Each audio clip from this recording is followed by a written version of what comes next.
লাল রঙের এক পাথর পাবে।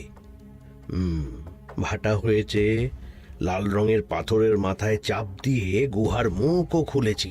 এবার এবার নদীর ধারে গর্ত করে যত্নে সাজাই কলস ভরে। এটাই তো ঠিক বুঝতে পারছি না।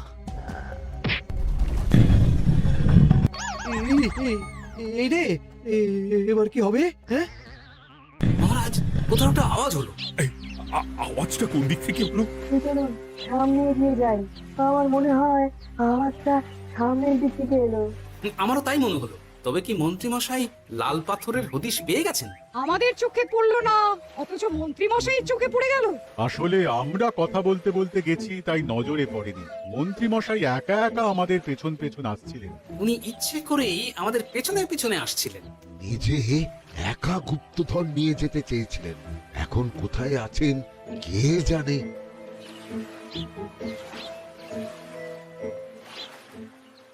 এই অন্ধকারে কিছু দেখতে পাচ্ছি না তো।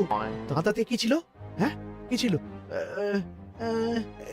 হেথায় হোথায় ছড়িয়ে যাহা, অন্ধকারে জলে তাহা, ঢুকলে চক্ষু ঝলসে যাবে, হাতের কাছে ঘন্টা পাবে।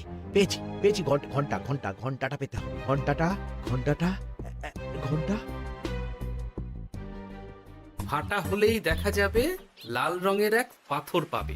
নদীর ধারে গর্ত করে যত্নে সাজাই কলস ভরে, হেথায় হোথায় ছড়িয়ে যাহা, অন্ধকারে জলে তাহা, ঢুকলে চক্ষু ঝলসে যাবে, হাতের কাছে ঘন্টা পাবে। ঠিক ঘন্টা বাজলে পরে পড়বে ঝরে থরে থরে, ঘন্টা যদি হয় ভুল যেন তুমি হারাবে কুল। ঠিক ঘন্টা চিনতে হলে নকশা দেখো চক্ষু খুলে, সিন্দুক দেওয়ালে হাত দাও, আসল ঘটনা জেনে না। এবারে ভালো করে ঠান্ডা মাথায় ভাবতে হবে। ভাটা ভিডিও ভালো লাগলে অবশ্যই লাইক এন্ড সাবস্ক্রাইব করতে ভুলবেন না।